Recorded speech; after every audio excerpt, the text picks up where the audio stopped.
we move on to react to some of the top soccer headlines.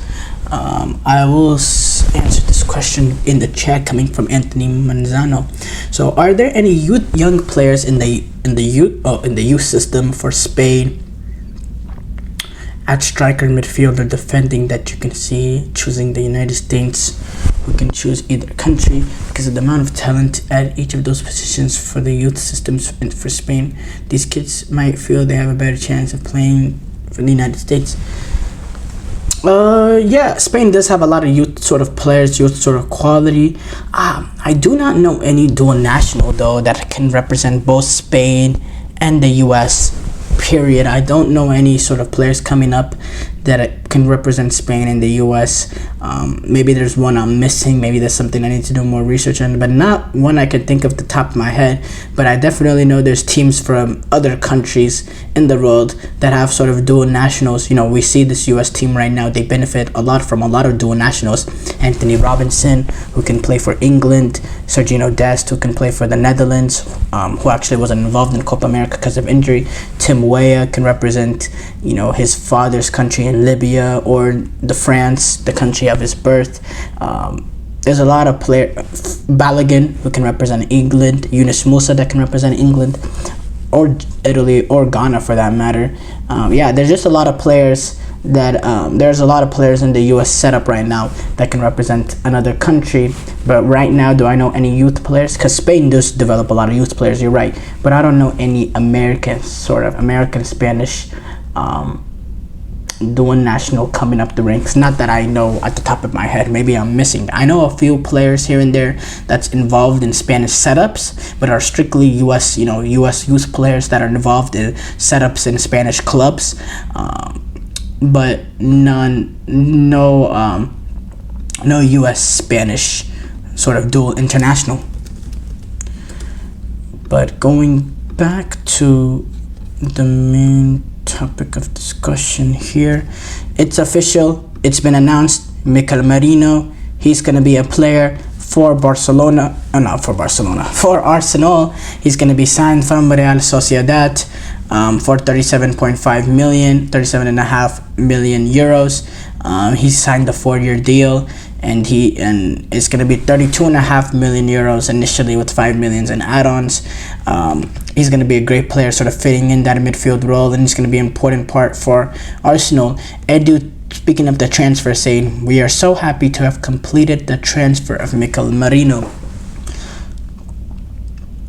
This has been another great team effort from many people at the club to finalize the transfer of a player who attracted interest from a number of clubs over the summer. Mikel was a key target for us this summer, and we identified him as a player who can fit perfectly into our squad and profile to improve us as we aim to build on our strong performances of last season." Mikel Arteta speaking about him, saying, they both are Mikel.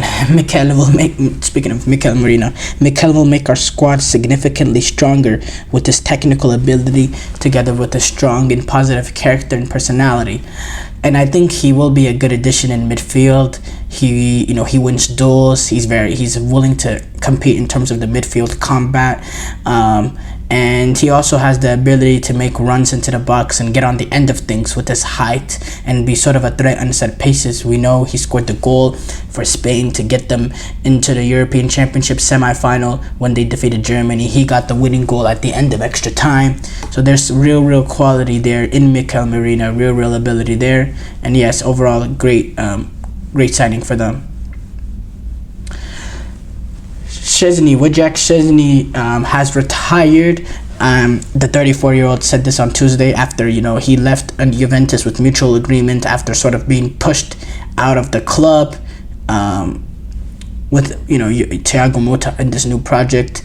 Szczesny, he started his career in terms of his club career with Arsenal, and then he moved on to win the Serie A 3 times, with Juventus. He's also had sort of periods at Brentford and Roma in between. He's also been a main sort of goalkeeper for Poland over the past few years or so, despite stiff competition from Fabianski. He played 84 times for Poland, and he also was their goalkeeper at this past European Championship. Szczesny talking about it, saying, "I left Warsaw, my hometown, in June of 2006 to join Arsenal with one dream: to make a living out of football. Little did I know it'd be a start of a journey of a lifetime. Everything that I have and everything that I am, I owe to the beautiful game of football." Yeah, you know what? Wojciech Szczesny, he's a great goalkeeper, had a great consistent sort of career. He's a real, he has a real good character to him too. I see, when he gets drawn for penalties, you never really see him argue and whine or anything.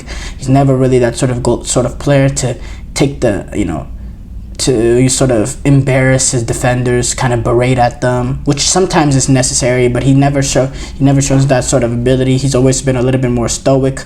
I remember at this European Championship, I forgot what game it was. I believe it was against. What game was it against? But he gets called for a penalty, in which I really thought it was unfortunate that he was called for a penalty, because he sort of got hit in the head as he sort of dived for the ball. He got hit in the head. It was against Austria in the 78th minute. He gets drawn for a penalty after the player kind of glides past him, but he was already there, and he sort of gets hit in the head. And for me, I just really didn't think it was a penalty. But instead of arguing, he just sort of like taps the referee like, "My bad, I'm sorry," and it just continued to sort of validate my opinion in terms of his character. And really, he's a great player and great career, and I wish him good luck in his next endeavors. Nottingham Forest, they have rejected loan offers for Matt Turner. They want to sell him on a permanent transfer. He's had a difficult time, Matt Turner, at Forest since joining them last year from Arsenal, and now him wanting to get on his way out, because he's not really the number one at Nottingham Forest anymore. In fact, he hasn't even been in the squad in their last 2 Premier League matches.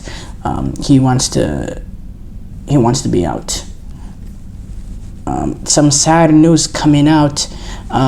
Nacional defender Izquierdo, Nacional defender Juan Izquierdo, Uruguayan,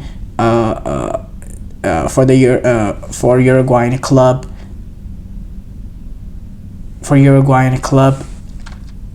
Nacional has collapsed.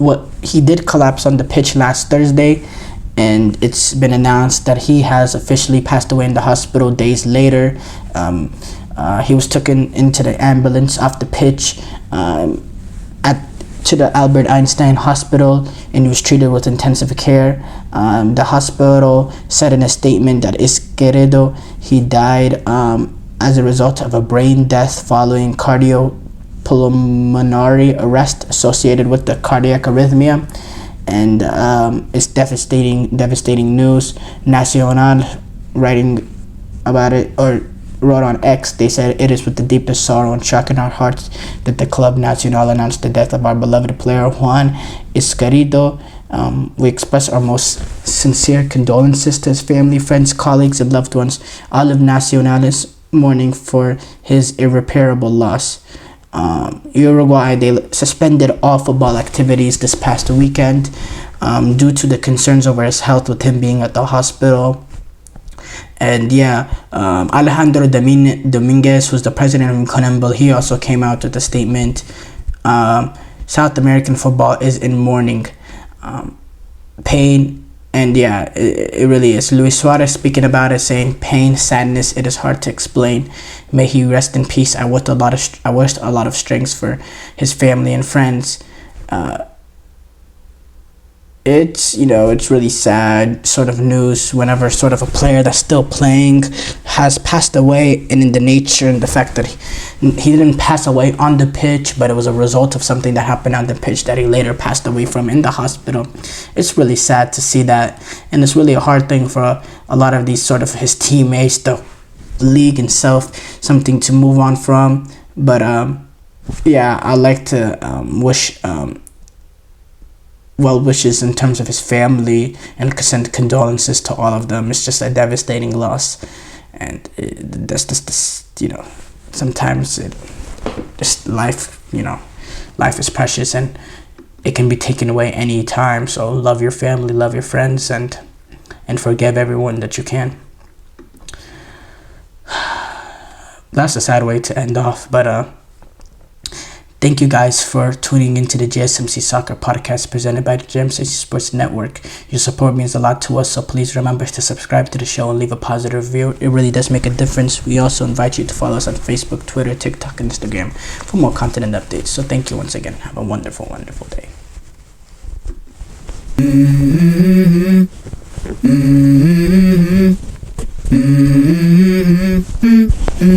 Let's go. I wake up to a little bit of drool on my pillow, feel like it's gonna be a bad